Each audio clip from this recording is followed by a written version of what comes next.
Muy buenas tardes a todos los que estén viendo esta grabación, este video. En esta ocasión, pues se trata del proyecto final de la materia de tecnología educativa. Nos toca hablar de ciertos puntos específicos sobre la educación a distancia, la tecnología en la educación y dos o tres teóricos que abordan estos supuestos y sus opiniones, sus aportes y todo aquello que nos sirva para dicho proyecto. Bien. Pues como primer punto hay que tratar los antecedentes de la educación a distancia en México. Esta inició en el año 1822 mediante el método lancasteriano, la extensión del conocimiento más allá de la confrontación directa y el contacto físico entre el profesor y el estudiante. Pues como ustedes lo podrán ver, es el inicio entre este desapego, digamos, de cierta manera, físico del docente y del estudiante. La carga o la estructura curricular estaba adecuada de acuerdo a la situación de cada individuo, dependiendo de los intereses, dependiendo de las necesidades de cada uno, se establecían pues aquella base de instrucción para dicho personaje. Bien, entonces después siguió la creación de la Dirección General de la Instrucción Pública para el Distrito y Territorios Federales, donde se determina el control del Estado sobre la educación. Entonces aquí hay un desapego entre la Iglesia y el Estado. ¿Qué quiere decir esto? Pues que ya el Estado tendría plena facultad de dictaminar el método, la forma, la variante de hacer llegar el conocimiento a los individuos involucrados. Después seguimos con el 5 de febrero de 1857, cuando se firmó la nueva constitución política, donde se hace obligatoria la educación en el artículo 3 para todos los mexicanos. Este es un punto importante porque a partir de ahí se cimentan de cierta manera las bases de la instrucción o de la educación en nuestro país, un derecho que hasta la fecha sigue vigente. A continuación, pues tenemos que en mayo de 1874 se promulgó la Ley de la Instrucción Pública que establecía la enseñanza primaria obligatoria y gratuita. Enseguida, pues sí existen las cabeceras de distrito, que era como se dividía antes el país. En cada municipalidad debería existir una escuela para niños y otra para niñas, es decir, esa división entre ambos sexos que siguió pues establecida hasta muy adentrado el siglo pasado y que después, como ustedes saben, ya la escuela se volvió mixta. En 1887 fue inaugurada la Escuela Normal para Profesores, pues con los requerimientos necesarios para la instrucción de docentes en el país. Después, en 1889, las primarias fueron obligatorias en escuelas rurales, en las escuelas para adultos y escuelas normales en todo el país. Todo esto es de suma importancia para ir conociendo pues la historia de la educación a distancia en México. Ya en las conclusiones pues daremos nuestro punto de vista sobre esta situación. Recordar que esto primeramente es cimentar las bases. Entonces, pues, en la Escuela Nacional Preparatoria se instaló una sala cinematográfica con fines didácticos. Ahí estamos viendo un poco más en el avance de la educación a distancia. Estas salas, pues, transmitían en situaciones de enseñanza, situaciones didácticas de uso para todos los estudiantes.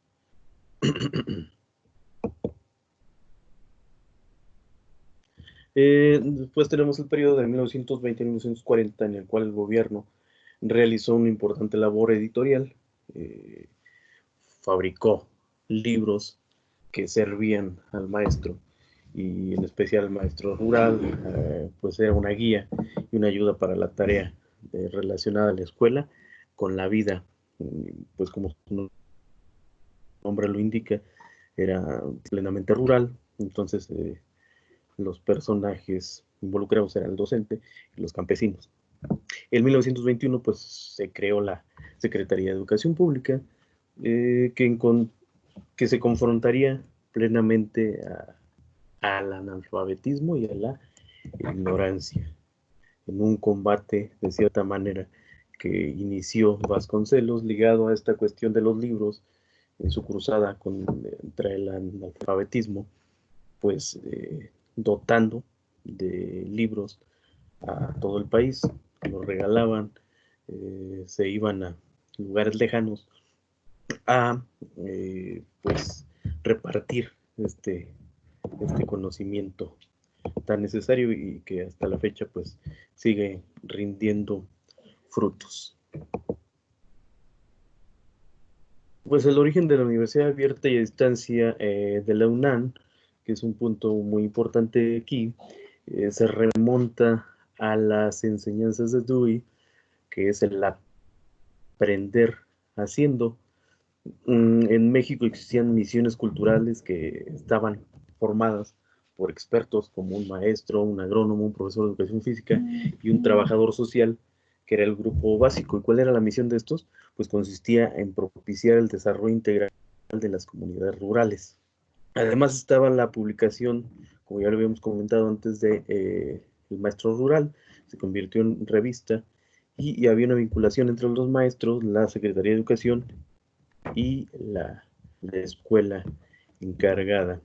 Digamos que funcionaban como pequeños instructivos, brindando enseñanzas a los campesinos de acuerdo a sus necesidades.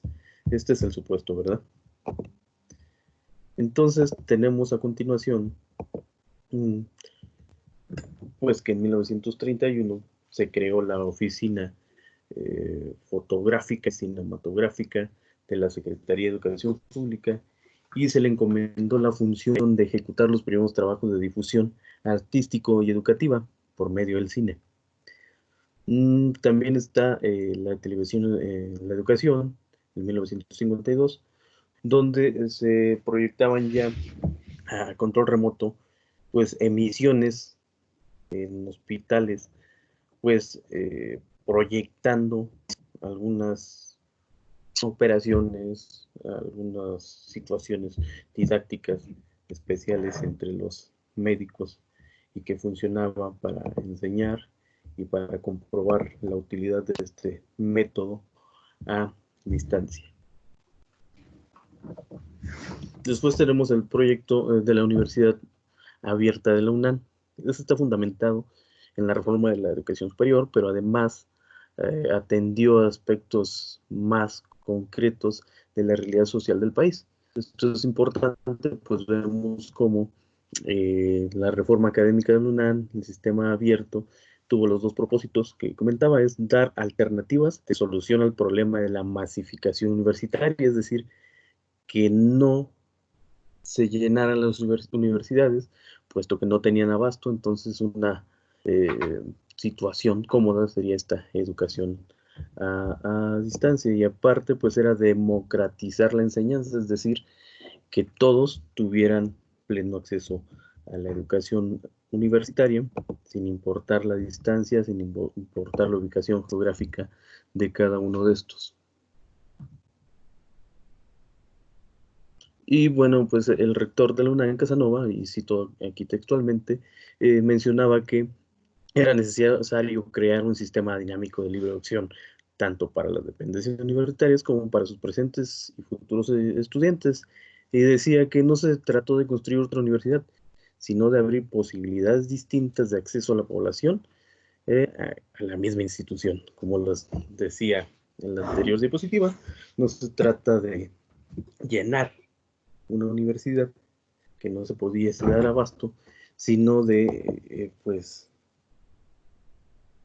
que existiese otra forma de enseñanza, por ejemplo, pues a través de la televisión, a través de correo, pudiese ser, entre otras situaciones. Pues en 1987 la UNAM establece la primera conexión a la red académica de enlaces telefónicos con otras universidades, como el Estudios Superiores de Monterrey y algunas en San Antonio, Texas, para comprobar prácticamente que la situación de enseñanza pudiese funcionar y que además fuera no solamente en nuestro país, sino que también estuviese el avance hacia otros países.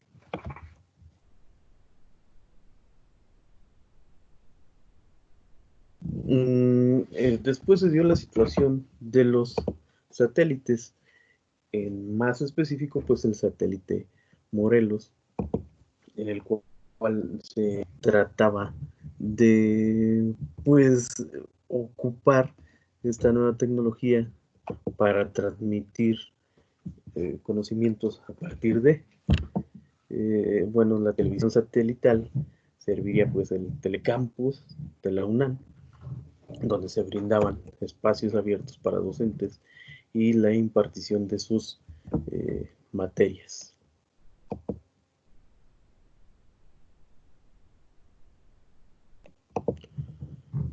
Es importante recalcar pues el papel de la UNAM en esta aventura de enseñanza a distancia, puesto que resultó innovador su propuesta de apertura hacia otros métodos del aprendizaje y la enseñanza. Bueno, la educación abierta y a distancia tiene ciertas situaciones muy específicas, como lo son la educación geográfica, la política, las sociales y las económicas. De aquí nos pasamos a Lorenzo García Aretio, coordinador de la Cátedra de UNESCO de Educación a Distancia, quien revisó distintas definiciones y para nombrar este apartado, y nosotros nos quedamos con esto, ¿no? Con las características de educación a distancia, que es la separación entre el profesor y el estudiante. Ambos sujetos no comparten el mismo espacio físico. La utilización de los medios técnicos, en la antigüedad, como les decía, pues era el correo electrónico, a lo mejor las llamadas telefónicas o la telecomunicación. Aparte, la organización de apoyo de los estudiantes mediante tutorías. El estudiante no se enfrentaba solo a los nuevos conocimientos o a las nuevas situaciones de aprendizaje, sino que tenía un tutor que le iba guiando a través de este camino de conocimiento. Había una comunicación, o debiese de haber una comunicación bidireccional entre los profesores y los estudiantes, es decir, el estudiante expresaba dudas, el maestro resolvía, y así pues esta confrontación de aprendizaje y conocimiento se supone llegaba o llevaba a un buen camino. Había un enfoque tecnológico en las decisiones referidas a planificar y evaluar, es decir, no se puede evaluar de la misma manera que en un aula de clases. Y la comunicación masiva e ilimitada con estudiantes en contextos geográficamente dispersos. ¿A qué vamos con esto? Como mencionaba al principio, las características, hay situaciones geográficas que de cierta manera impiden el conocimiento de una manera o de una forma en la que todos, o por lo menos una buena parte de nosotros como mexicanos, nos hemos confrontado en la enseñanza, es decir, en un aula y con un profesor dando cátedra. En esta ocasión, pues no se podía de esa forma. Que día que se utilizaban los recursos tecnológicos a la mano. Repito, teléfono, educación a través de telecomunicación, las teleescuelas, entre otras. Al final voy a dar la conclusión sobre todo esto. Simplemente estoy haciendo mención. Bueno, pasamos al aspecto teórico con Sartori, una explicación muy breve de lo que él decía sobre el Homo Videns. El Homo Videns, ¿qué tiene que ver aquí en esta relación escuela, en esta relación enseñanza a distancia? está Sartori, está también Luis de la Peña, con su comunicación o con su ciencia y tecnología en México, y está Bourdieu con el capital cultural. Es importante realizar una conclusión derivada de esto, ya que la situación de la educación a distancia es muy, por lo menos para mi punto de vista, es muy difícil que se concrete en México. Vámonos a Sartori. Sartori nos dice que la televisión modifica radicalmente y empobrece el aparato cognitivo del Homo sapiens o cognoscitivo. ¿Qué quiere decir con esto? Que a medida que existan muchas situaciones tecnológicas confrontando al sujeto activo de aprendizaje, este se puede ver manipulado o puede que no acceda totalmente al conocimiento de la manera que se haría a lo mejor en una situación de clase o del aula, por decirlo así, presencial. Entonces, el conocimiento sería de cierta manera hueco, o sea, en su totalidad, puesto como dice Sartori, la televisión, en este caso no nos vamos a quedar nada más con la televisión, sino todos los medios tecnológicos efectúan un bombardeo sobre la psique del estudiante, de tal manera que el aprendizaje se va disminuyendo y no se llega a dar. ¿Por qué? Porque la atención, perdón, se muestra dispersa, entonces yo puedo estar viendo el celular, entonces yo puedo estar viendo la computadora, entonces yo puedo estar viendo otras situaciones aparte de la que realmente me debiese de interesar. Ahora bien, Luis de la Peña concretamente nos dice, la tecnología en México está enfrascada, no hay el suficiente avance como para garantizar una educación de calidad.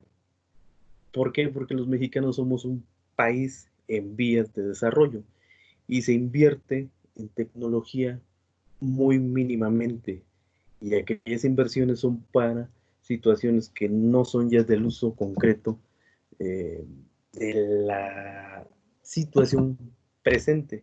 Es decir, seguimos invirtiendo en petróleo en lugar de hacerlo en energías renovables. Ahí está una de las situaciones más problemáticas y por las cuales la educación a distancia pudiese quedar en un limbo de conocimiento. Si no tenemos los recursos necesarios para educar, entonces no podemos educar. Ahora, está el aspecto socioeconómico y aquí podemos tomar a Bourdieu para darnos una idea. Bourdieu habla del capital cultural. El capital cultural es todo eso que heredamos culturalmente hablando, de nuestros padres, de nuestro lenguaje, de la sociedad en la que vivimos, del barrio en el que vivimos, de tal manera que aquel chico o chica que nace en una familia adinerada tiene mayores posibilidades de que su capital cultural tenga mayores beneficios sobre él, perdón. Es decir, un éxito a futuro, una buena carrera, un buen trabajo, una empresa, cualquiera de esas situaciones, mientras que aquellos que provenimos de una familia humilde y que por lo tanto el capital cultural se ve mermado en cierta manera, tenemos mucha dificultad para acceder a situaciones de conocimiento realmente buenas, realmente factibles, realmente servibles, que nos coloquen en una situación de éxito con mayor facilidad que aquel que tiene un capital más fuerte de acuerdo a las situaciones económicas. Entonces, en conclusión, y para cerrar este video, la educación a distancia es una buena idea, es un maravilloso proyecto. Sin embargo, está demostrado ya por las telesecundarias que es muy difícil que tenga éxito. ¿Por qué? Porque no hay la infraestructura, porque no hay la fortaleza tecnológica, porque no hay el empeño, la dedicación, el compromiso, tanto de docentes como de estudiantes. Por lo menos desde mi muy particular punto de vista, y enfocándome en esta tarea, fue muy complicado llevarla a cabo. ¿Por qué?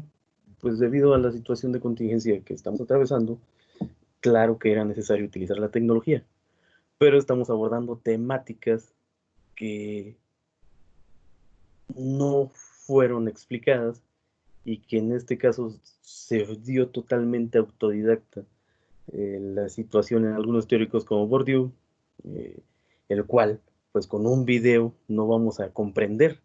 Un video de 3 minutos no te enseña todo lo que Bourdieu tiene para decirte. Afortunadamente yo he leído Bourdieu, entonces no tengo tanta problemática con él. O por ejemplo el simple hecho de grabar un video.